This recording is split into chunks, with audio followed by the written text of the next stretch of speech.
Welcome back to our channel where we provide updates and undisclosed narratives on Catherine, Princess of Wales, and her royal family. We provide you with the exciting news: Prince William uncovered a hidden royal money trail of Camilla that shocked everyone. An insider said that the assembly in Balmoral was intended to restructure the royal activities. Prince William reportedly inquired of Queen Camilla on alterations in her financial situation and the misappropriation of the financial fund during her tenure as the Duchess of Cornwall. These inquiries distress Camilla since Prince William informed her that she had improperly used the royal fund's finances. The Crown's reckoning. How Prince William discovered a concealed royal scheme. A crisis of unprecedented magnitude has erupted inside the hallowed velvet-draped corridors of the British monarchy, jeopardizing the foundational integrity of the House of Windsor, where tradition and image reign supreme. The royal rumor mill, historically a source of speculation, is now abuzz with allegations of a clandestine financial plan purportedly orchestrated by Queen Consort Camilla. The startling announcement, originating not from a tabloid but from Prince William the heir apparent, has reverberated across the Commonwealth and Buckingham Palace. This narrative transcends mere royal intrigue. The tale involves clandestine bank accounts, covert real estate transactions, and a scheme to exploit the monarchy's most vulnerable members, purportedly aimed at financing the Queen Consort's surreptitious departure. Prince William's decision to disclose this startling clandestine financial scheme has shattered the monarchy's impenetrable decorum, pitting son against stepmother and future king against the established hierarchy. The startling new material has astonished both proponents and adversaries, dismantling a network of falsehoods that jeopardizes the Crown's whole heritage. What prompted the Prince of Wales to undertake such a bold public action? What is the extent of this purported financial labyrinth? Can the monarchy endure a crisis that jeopardizes its ethical foundation? This is the definitive narrative of the scandal that will irrevocably alter the royal domain. The heir's perpetual quest. The altercation did not begin in a public venue. It originated in the charming wood-paneled western study of Clarence House, a sanctuary for father and son for many years. Prince William's anger ultimately erupted here. He entered the room and threw a large file of documents upon the polished wood desk where King Charles III was reviewing state papers. The sound was distinct and resonant. Each page of the document, replete with penalty slips and internal memos, was a silent lament of injustice. William began, "Dad," his voice devoid of its usual warmth and imbued with a newfound frigid tone. This pertains not to maintaining standards or discipline, but rather to orchestrated systematic larceny. King Charles looked up from his tasks, his brow furrowed with concern. He listened intently, and his expression grew graver as his son disclosed information that could lead to repercussions. William articulated the draconian penalties imposed on domestic workers for minor transgressions, such as misplacing a fork at dinner, coughing at inappropriate moments, or momentarily failing to maintain proper posture. The sanctions were substantial, resulting in significant deductions from the salaries of the loyal butlers, maids, and footmen employed by the royal family. Charles, perpetually diplomatic and averse to familial discord, consented to monitor the situation and conduct his own discreet inquiries. "We cannot permit a scandal of this magnitude to disrupt the palace," he asserted, his tone laden with the gravity of his newfound authority. He implored his son to remain silent and allow the matter to be resolved privately, shielded from the media's intrusive scrutiny. Prince William could not remain silent. The specters of the past plagued his thoughts. He had witnessed the detrimental effects of secrets and deceit hidden behind the palace's formidable walls on his mother, Princess Diana. He recognized how the institution could undermine the spirit of anyone who opposed it in its relentless pursuit of an impeccable public image. He was apprehensive about the well-being of the staff individuals he had known for many years. This was not merely a matter of palace management, it was a moral dilemma. William initiated a clandestine investigation, convinced that his father's prudent demeanor would merely allow the corruption to fester. He sequestered himself in a secluded records room, feigning a routine audit of palace expenditures, an endeavor well within his prerogatives as Prince of Wales. He began to scrutinize the data enveloped by stacks of financial ledgers and digital spreadsheets. The ledgers contained numerous codes transfers and obscure accounting terminology. However, upon meticulous examination of several months' data, a startling pattern emerged. Within a mere 3 months, staff penalties had generated over $48,000. The purported justification for this scheme was to fund palace renovations and enhance personnel training. Upon further scrutiny of the records, William discovered that not a single penny had been allocated for either purpose. Instead, the entire sum had been deposited into a clandestine bank account to which Queen Consort Camilla possessed unrestricted access. William's pulse raced with trepidation and ire as he grasped the phone and reached out to the senior royal accountant. The individual on the other end exhibited evident trepidation in his voice. The accountant said in a subdued tone, "It was Her Majesty's directive, Your Highness." She indicated it was for enhancements in operational processes. However, no charges of such kind have been allowed. At that moment, Prince William experienced an intense fervor inside himself. This was not concerned with enhancing the palace. It was a covert scheme devised by Camilla to amass substantial wealth for herself, a clandestine slush fund exclusively for her benefit. He believed she would create a life far from the burdens of the crown, a future insulated from the crown's fortunes, financed by extracting resources from those least able to support it. He could no longer be a silent observer. He proceeded directly to Camilla's private office, clutching the substantial file of evidence in his hands. His measured steps reverberated like thunder down the lengthy, silent hallway. He entered without knocking. Camilla raised her gaze from her desk, her expression one of shock. William flung the file onto her antiquated desk. "Elucidate this," he said, his tone subdued and menacing. "Nearly £50,000 extracted from diligent slaves fearful of job loss. You are the sole individual with access to the funds in a private account. What constitutes this operational upgrade?" Initially, Camilla remained stationary. She reclined in her chair and grinned mischievously, like she was addressing a petulant child. "Oh, William," she said in a tone replete with contempt, "you are exaggerating the significance of minimal paperwork. I'm only enforcing discipline, a concept your mother never really grasped." The remark struck Princess Diana's recollections with the force of a physical impact. However, William maintained his position, and his resolve intensified. "Do not involve her in this," he said, his voice trembling with restrained fury. Camilla's smile diminished, and she regarded him with a severe, hostile demeanor. She said, "If you perceive this as a witch hunt, so be it." Her voice diminished to a whisper. "However, I believe you should cease this endeavor unless you possess evidence to substantiate its validity. You will come to regret this." Her focused gaze indicated her seriousness. William vowed, "I will uncover every secret you believe you can conceal behind that smile." His own eyes burned with determination. His determination intensified when Camilla refused to relent. He was no longer just addressing a financial issue.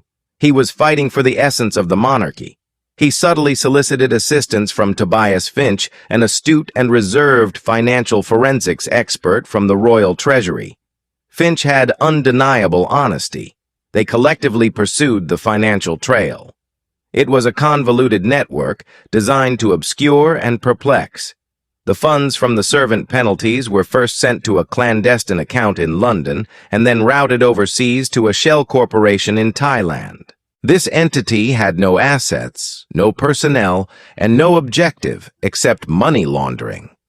Subsequently, the funds were withdrawn in small amounts and used for the construction of an opulent, technologically advanced residence in a tranquil area of Cornwall located on the rugged southern coast of England. Another proxy business retained the property deeds, making it very difficult for a royal to locate them. The most damning evidence discovered was a hidden feature in the building blueprints, a clandestine tunnel extending from the villa's basement to a remote coastal cove. It was the optimal strategy to depart unnoticed.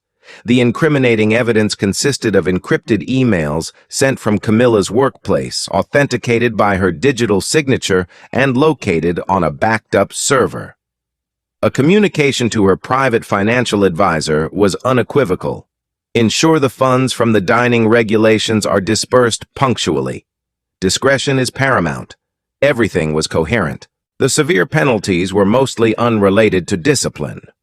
They profited by transforming the toil and apprehension of the royal staff into the foundational elements of her personal sanctuary.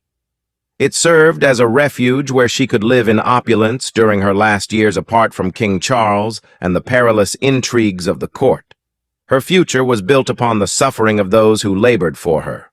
Prince William compiled a comprehensive binder including all pertinent information, including financial records, property, paperwork, architectural blueprints, and emails that substantiated his culpability. He designated it as the truth and enclosed it in a secure envelope. He then placed it in his clandestine safe, certain it would remain secure. That evening, when he stood by the window at his Kensington Palace residence, his wife Catherine, the Princess of Wales, approached him with a concerned expression. "What is the next step, my love?" she said softly. He turned to face her, certain in his intentions. "I am convening a press conference," he said, his voice unwavering and authoritative. "The truth must be revealed." The gravity of his statements electrified the atmosphere. The unyielding scrutiny of public attention threatened to strain and perhaps sever familial bonds. The tempest was imminent. It was poised to strike. The iron fist comes down. The dining hall of Clarence House is a great example of regal style. The golden chandeliers give forth a pleasant glow that lights up a majestic 26-foot mahogany table covered in cream silk. Golden thread that has been carefully hand-stitched along the edges of the table. Everything follows the rules for royal eating that have been in place for hundreds of years. The water glasses are perfectly aligned, the silver forks are oriented just so, and the dessert knives are measured to the millimeter. It is a peaceful place for formal events where King Charles, Prince William, Kate, and their kids have met as a family in the past. That peace was broken on a hot August night. Queen Consort Camilla, who had gone from being a public outcast to the most powerful royal, was in charge of the change. She got up from her chair and walked over to the table like a seasoned queen as the family began to dine. As she carefully folded her napkin, her voice silky, yet cutting, broke the silence. She said, "To keep the British monarchy's perfect image," and then she showed what she called the Royal Dining Regulation. Her statement was an urgent mandatory order for all of the servants who were there. Any mistake at this table, like losing a spoon, talking too loudly, getting a personal phone call, or coughing loudly, will cost you money. There will be no cautions. The mood in the big hall became heavy and tense, making it hard to breathe. The servants who had been quietly and efficiently doing their jobs reflexively bent their heads and stared at the cold marble floor, which reflected their growing fear. Prince William and Kate looked at each other quickly and with disbelief across the table. There was no previous notice or conversation about this unexpected order. It came out of nowhere and was put into action right away. Camilla sat back down, a little but happy grin on her face. She had only started building a fortress based on terror and complete power. But there was a deeper mystery hidden under her calm surface. The main goal of this new disciplinary system was not to protect royal standards. Instead, it was the motor of her secret plan to steal money from her least important staff, whose voices were seldom heard, to pay for her secret goals. In her smart, calculating mind, real security and freedom didn't come from the crown's public riches. They came from quietly building up a hidden treasure coin by coin from those who were too weak to complain. That night, the first problem with her well-thought-out plan became clear. Marian, a new servant who was worried about her duties, was serving the main course of Scottish salmon. When she gave Princess Charlotte the sauce boat, her palm shook a little, and a little drop of dill sauce fell on the edge of the dish. The family was so busy talking that they didn't notice the little mistake. But Camilla's sharp eyes didn't miss anything. "Document it," she said to her senior assistant in a cold, quiet voice without even looking at the young server. Later that night, Marian discovered a parcel with no name on it in her locker at the staff quarters. It said on a notice inside, "Fine of $50." It was because of a mistake with the sauce. She felt sick since she had set aside that money for her sick mother's medicine in Yorkshire. In the staff quarters, which used to be a place of friendship, murmurs of rage and sorrow started to spread. A senior footman hissed to a co-worker, "They fined me $80 for pouring tea from the wrong angle. At this rate, we'll all be broke by Christmas." One drop of sauce started a chain of silent pain. The servants were becoming more and more scared and desperate.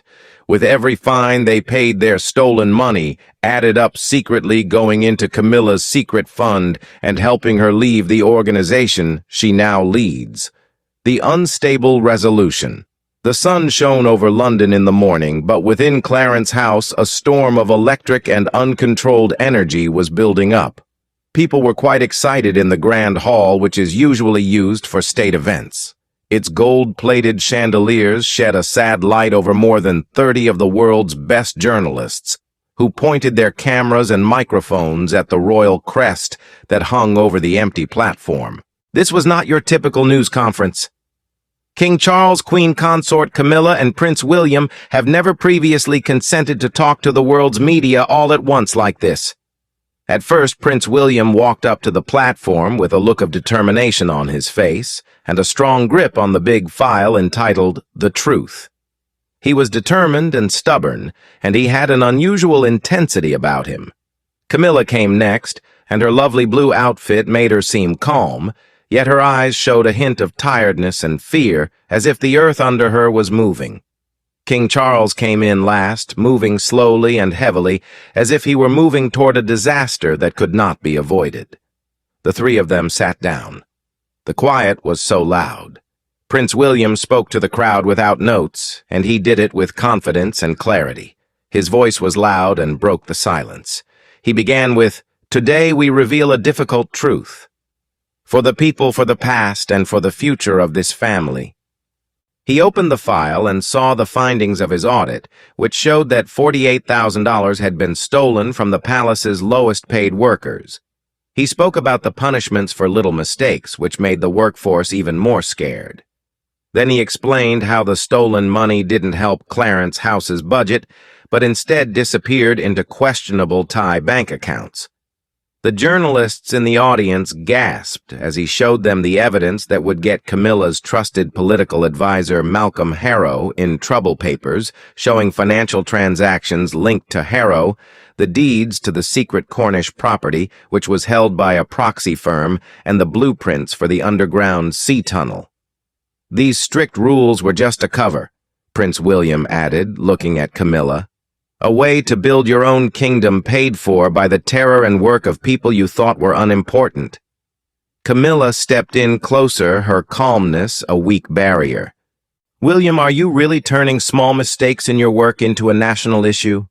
She snapped back, her voice full of the same disdain she had showed at work. But William didn't give up. He showed his final piece of proof, a large copy of the email she had sent. "Funding from dinner rules spread out on time." He spoke the orders out loud, which hung in the air like a bad omen. They were written in her own handwriting, which made her seem guilty. The room became quiet. With their phones up, reporters recorded every instant of the unparalleled collapse of the royal family. King Charles looked at his hands and couldn't look his son or wife in the eye. His silence made it plain that he couldn't handle the situation. Camilla opened her mouth, but she didn't say anything. The truth's undeniable weight had broken her will. In the end, her shiny front fell apart. Her hands, which were lying on the table, started to shake, and her thumb pressed hard against her forefinger, which showed she was scared. William's voice became softer, but his comments stayed sharp. "You tried to punish the weak to get out of this palace. However, today the people who were silenced have spoken their truth through this evidence." He stopped for a while so the stillness could sink in. "What do you say now?" Camilla looked at the papers on the table, and her own words made her feel guilty for something she couldn't escape. She didn't say anything. After the session ended, there was a deep silence. Charles was the first to get up and go, and he didn't even say goodbye to his wife. This was a big break from his typical gallantry. Within hours, the globe was in chaos. The video of the press conference went viral, getting 20 million views in one night. "Queen Consort's covert plot revealed" was the headline in papers from London to New York. Articles made Camilla seem more like a clever strategist than a member of the royal family. Her royal prestige was hurt. Sounds of justice 3 days after the news conference that changed the world, time appeared to stand still in King Charles's peaceful study. It feels like history changed at Clarence House. Charles stood at the window and looked out at the garden. The place where Camilla's beloved red roses used to grow is now just empty land. The plants had been discreetly pulled up as if nature itself was rejecting her legacy. As he looked at William, his eyes were full of royal sadness. "You have done what I could never do," he added in a voice that showed both shock and sadness. "You chose the truth over the mask I've been wearing for too long." He gave his kid a leather-bound folder with the royal crest on it and nodded seriously. It gave William full control over the family's money.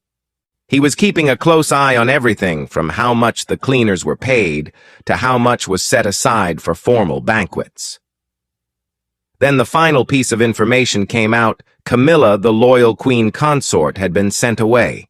She planned to live in a private home in the country, and her title would not require her to do any official duties, so she would not be involved in royal issues at all.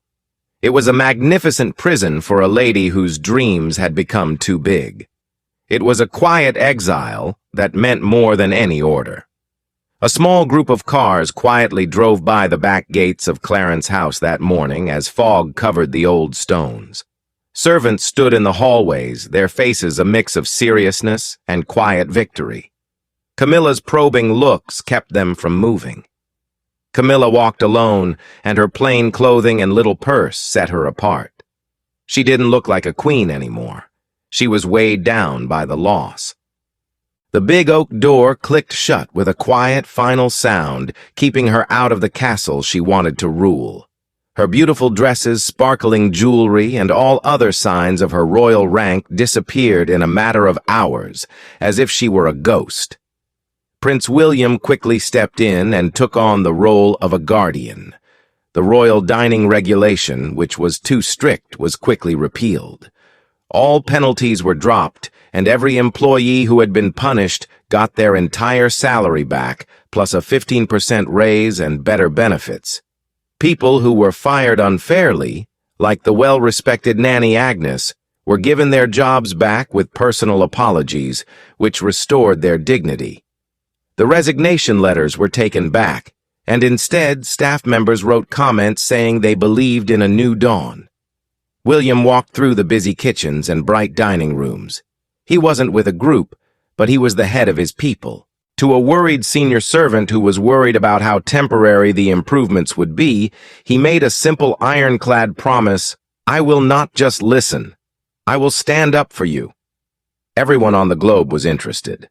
A real picture of William holding the hand of a returning footman without the red carpet or formalities, but with complete honesty, went viral and became a symbol of a crown regained by kindness throughout the world.